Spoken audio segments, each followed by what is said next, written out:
Welcome back friends, welcome to the channel Jaiib and CIB Made Simple. So this is our 10-minute miracle series day number 5, and today we are going to completely revise our unit number 33 of Ie&Ifs. The topic is foreign exchange market. We are going to revise in just 10 minutes. So I request you to give your valuable 10 minutes, devote your valuable 10 minutes listening to each and every word which I am speaking, which I am teaching you, which I am demonstrating you in this particular video, and we will do some MCQs also based on whatever content we will go through. And I assure you that after this 10 minutes you will have you have confidence to solve any question from this particular unit. The unit is foreign exchange market. So let's begin with, did you know that every day a whopping $6.6 trillion is traded in the forex market? It is a global market, right?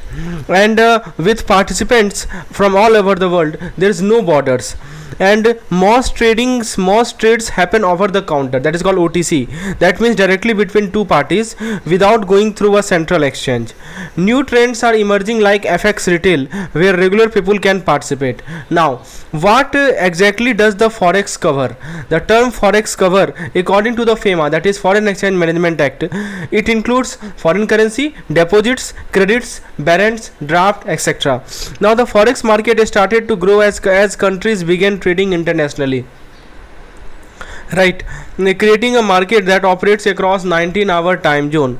The major currency here are US dollar, euro, GBP, Great Britain pound, yen, CAD, AUD, CHF, INR, including our very own INR. In India, the forex market took off due to rising trade and reduced transaction. So growth of trade and removal of restriction, that is why this forex market took off. And interbank market was established in the 1971. The RBI allowed intraday trading in 1978. Intraday trading was allowed by RBI in 1978, and by 1991 rates become more unified. As you can see in our next slide, that intraday trading was enabled by RBI in 1978 and rate become more unified in 1991. Plus, since 1994 the Indian currency has become convertible for current account transaction. Try to understand, it is not fully convertible currency, but it is convertible for current account transaction. There are two type of account. One is called current account, right, for and the other is called capital account, right. So for current account transaction, Indian currency is fully convertible, but for capital account transaction it is not fully convertible. That's why Indian currency is not freely convertible.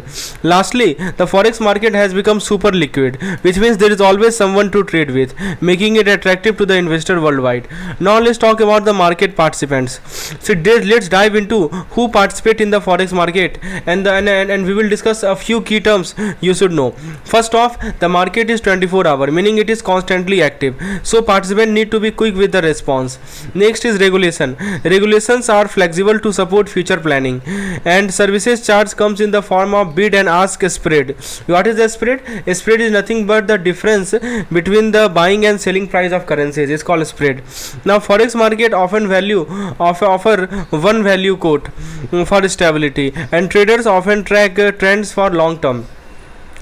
Now changes in currency value create opportunity for investment. That means currency change, investment opportunity is created, right. And what about credit leverage? Credit leverage is also common, meaning you can trade with borrowed fund using the agreed margin. You can trade with borrowed fund using the agreed margin, that is called credit leverage.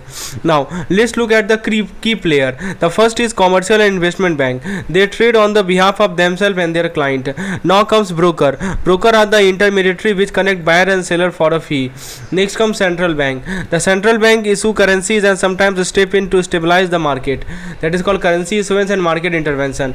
Then comes sovereign market. They invest in the foreign asset. Next come hedge fund and investment entities. They aim for speculative returns. And lastly is corporate, SME and institutional investor. So they are active participant too.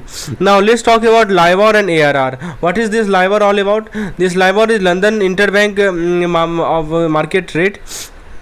offered rate, right? So this was once the go-to benchmark for interest rate, but it's being phased out due to some irregularities. It is being replaced by ARR. ARR is means what? Alternative reference rate, which are more stable and market driven. Now India is exposed to LIBOR through loans and derivatives, so adjusting to these new rates is a huge focus. Now lastly we have FEDI. So you can see mapping to ARR, challenges, LIBOR termination preparation. This is one of the major challenges. Now what is FEDI? FEDI is Foreign Exchange Dealer Association of India. So it was founded in 1958, and they regulate, they advise, they accredit and forex broker and bank in India. They also provide training and training, set guidelines, and work closely with RBI to stabilize the market. Now they even collaborate with institutions like FIMDA and FBIL and IBA, right? So the guidelines, training, broker accreditation, these are the activities. Now let's talk about the next topic, that is our foreign exchange legislation evolution. Let's move to the next slide and let's discuss this topic, foreign exchange legislation evolution. Let's talk about how foreign exchange law have evolved in India and the role of regulatory body today. So first of all, it all started in 1947 with the establishment of Foreign Exchange Regulation Act, that is called FERA.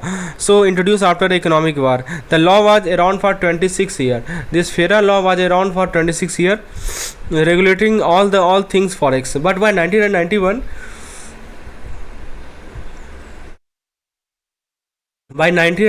things started changing with India's economic liberalization. Foreign investment was allowed, and reforms were recommended by the Tarapur Committee. Remember this Tarapur Committee is very important. This was asked. Now by 1999, the FEMA, that is called Foreign Exchange Management Act, it has replaced the FERA, and FEMA focus more on managing foreign exchange and making trade easier. Now it applies to all of India and even cover offences that happen abroad. Now FEMA is structured into 7 chapters and 49 sections, covering everything from forex rule to penalties. Next is a regulatory body for FEMA. Let's see who regulates FEMA. The main body include RBI, central government, and the Enforcement Directorate, Forex Department, Capital Market Division. The Enforcement Directorate makes sure that FEMA is followed, and if someone break the rule, executing authority send notice for violation. The executing authority send notice for violation. Now if someone want to appeal a decision, they can go to the special director or the appellate tribunal. And of course the RBI plays a key role in controlling foreign exchange and authorizing a special entities known as authorized person to deal in the forex. Now let's break down some key provision of the FEMA and let's talk about the FX retail program by RBI. See, under FEMA, the RBI issued guidelines and rule through the APDIR circular and master circular. Let's look at a few important sections. Section 3, you can't deal in foreign exchange unless you go through an authorized dealer. That means it prohibits forex dealing except through an authorized person. Section 4, Indian residents are restricted from holding foreign exchange asset abroad. It restricts Indian residents from holding foreign forex asset abroad. Now next is current account transaction rule was introduced in 2000 to regulate every forex transaction. Next is section 6. Here capital account transactions are allowed in section 6, right? And meaning you can invest abroad. Section 7, that means exporter must declare their earning to the RBI. Section 8, if you bring foreign currency to India, you must repatriate it within a specific time. Now for authorized person like forex dealer or money changer, section 10 and section 12 outline their duty, making sure everything stays above board. Now what happened, that you can see responsibility for dealer, money changer, offshore, and what happen if you break the rule. Under section 13 and section number 15 there are penalties, and this can be handled by the executing authority. Now section 36 and section 37 investigate any violation of the FEMA and ensure that all regulations are followed. Now let's talk about FX retail platform, very important from examination point of view. See, lastly let's talk about FX retail platform, which was introduced by RBI. So this platform is designed to improve the pricing for retail forex user. As you can see, improving pricing for retail forex user, and by offering transparency, competition, and better pricing. Now it is web-based system for USD INR trades like cash, storm, spot, forward. Condition is up to 13 months, right? Customer can pick any bank for base rate and there is no transaction limit.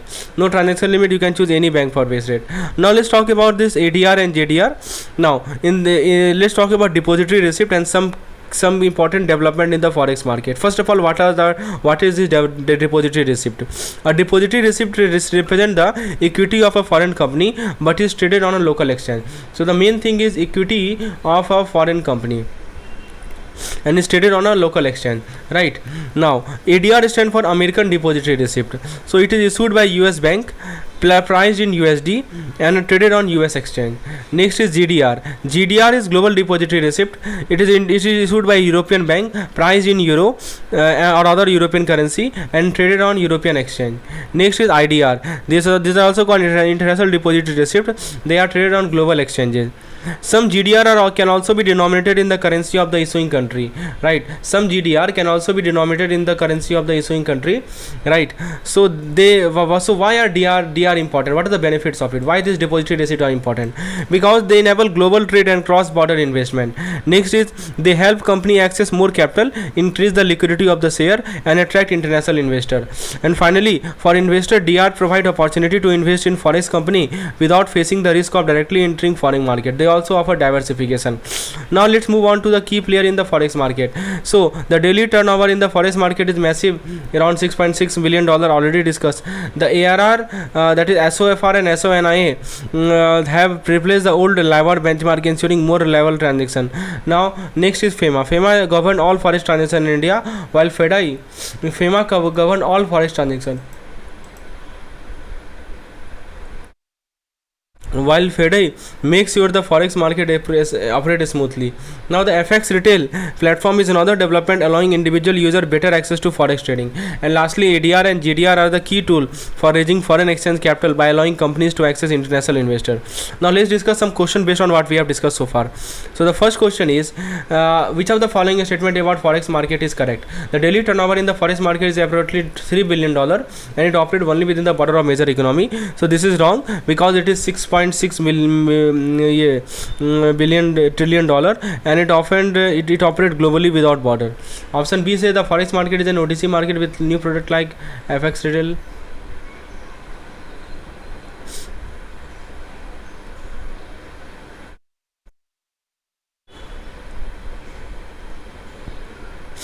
So this is about point. Option number B says that the forex market is an OTC market with a new product like FX retail and it operates 24 hours globally around a 19-hour time zone. So this is correct. Actually each and every statement is correct. The forex market was developed in 1971 and regulated by FEMA with key participant only a few major economies. This is wrong because it was started in the 1971. It not limited to just few major economy. It is regulated by FEMA. Its scope is global. In India, the growth of forex market was driven by trade and removal of restriction with instruments like swap, option and future being traded in RBI law intraday trading 1994. This is incorrect because RBI law intraday trading since 1978 and introduced convertibility in 1994 with frequent changes in the exchange rate. So option number B is correct answer to this particular question. Next question is, which of the following statement accurately reflect the rates and characteristics of market participant in the forex market in the transition from LIBOR to ARR? So first option says that market participant in the forex market are primarily limited to the commercial bank and corporate entity, with LIBOR serving as the sole benchmark. So what do you think? So this is incorrect because market participant in the forex market include a broader range of entity. When we say market participant, it is quite broad, right? Such as hedge fund, sovereign funds, SME, institutional investor, not just commercial bank and corporate entity, right? But here written commercial bank and corporate entity only. So this is wrong. It's a broad field: hedge fund, sovereign fund, SME, institutional investor. So LIBOR is being phased out due to its irregularity. Next option say that the forex market operates 24 hours with flexible regulation, allowing various participants including central bank, hedge fund and SME to engage activity. So option B is correct, as it mentioned that the forex market operates 24 hours with flexible regulation, right? And LIBOR is being replaced by ARR. Already we know. Option C says that only broker and investment bank can participate in the forex market, and the transition to ARR poses no challenge as they have already been fully integrated into financial market. So option C is incorrect because although broker and investment bank plays a significant role, many other participants like central bank and sovereign wealth fund are involved, and moreover the transition to ARR does pose challenges, particularly in the LIBOR turbulence. It says that currency changes in the forex market are irrelevant to investment opportunity, and the LIBOR phase out will not affect India exposure to international loan and derivative. This is incorrect because currency change in the forex market do create investment opportunity, and the transition from LIBOR to ERA directly affect Indian exposure to international loan and derivative. Now let's move on to the next question. Next question is which of the following statement accurately describe the function of FDI and the evolution of foreign exchange legislation in India? So what is the first option? FDI was established in 1947 to exclusively regulate foreign investment and is composed of only private bank focusing solely on the training broker without collaboration with RBI. See, first thing is wrong that it is established in 1958, not 47, and it includes member from public, private, foreign and cooperative bank all, and it collaborate with RBI. So three things are wrong in this part. So option number A is wrong. Option B say founded in 1958, FDI regulate and trained bank having handling forest and stabilize the market in collaboration with RBI and has sent benchmarks in 2018 with the Foreign Exchange Regulation Act was replaced by FEMA in 1919, allow for more liberalized forex. Yes, this is correct. Now option C says the evolution of the FEMA legislation in India began with the introduction of FEMA in 1991. This is wrong because FEMA was introduced in the FERA was replaced by FEMA, and no, FERA did not replace FEMA. FEMA replaced FERA, right? And so the second point is that Tarapur committee, right? Tarapur committee plays a significant role. Option D says that FEDI primary role is limited to issuing rate announcement, and the scope of FEMA does not apply to external contravention within India. This is incorrect because FEDI function extend beyond just issuing rate announcement. Additionally, FEMA applies to external contravention in India as well. So this is how this question is designed. Option number B is the correct answer to this particular question.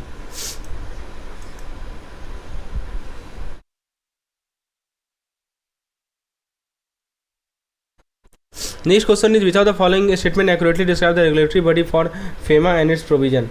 So option is say that enforcement of the FEMA is solely the responsibility of central government, as Indian resident are allowed unlimited foreign asset with abroad without any restriction. This is incorrect because enforcement of FEMA is handled by multiple bodies including RBI, including central government, enforcement directorate, and obviously there are some restriction on the holding foreign asset abroad. So this is incorrect. Option B says that the main regulatory body for FEMA include RBI, central government and enforcement directorate. FEMA prohibit forex dealing with not authorized person, restrict holding foreign asset abroad, mandate exporter to declare foreign earning. So option number B is correct. Yes. Option C says that the appeal for FEMA violation can only be made to enforcement directorate and RBI has no role in authorizing forex dealing. This is incorrect because FEMA violation appeal can be made to a special director or appellate tribunal, not just enforcement directorate. Additionally, RBI plays a key role in handling these foreign forex and forex dealing. Now let's move on to the next question.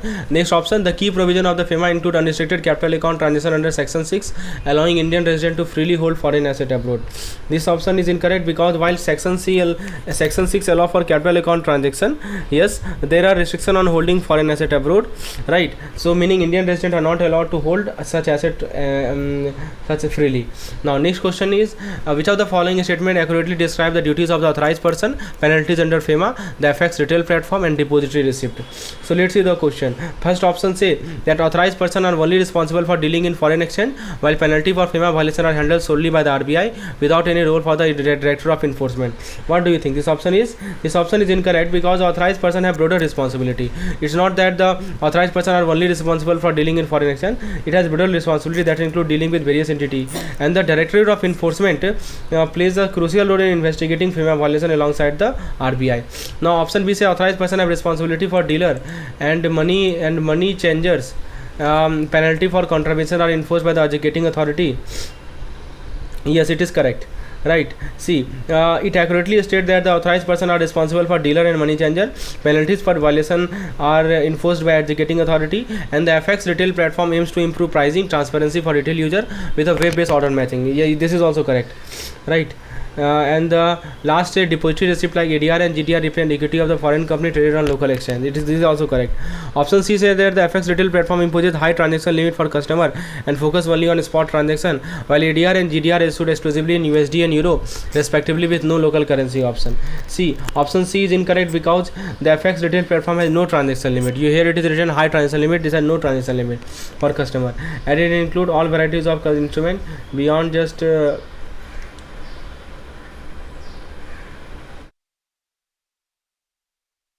So this is how option C is incorrect. Option D says that authorized person can only operate offshore unit and penalties under FEMA are irrelevant since the director of enforcement does not investigate violation. This is incorrect because authorized person have responsibility beyond just operating offshore unit, and penalties under FEMA are the significant since director of enforcement actively investigate violation. So friends, this was our complete discussion of this particular lecture. If you want PDF of this particular lecture, you can enroll in our capsule program. Detail regarding this available by, you can WhatsApp me on this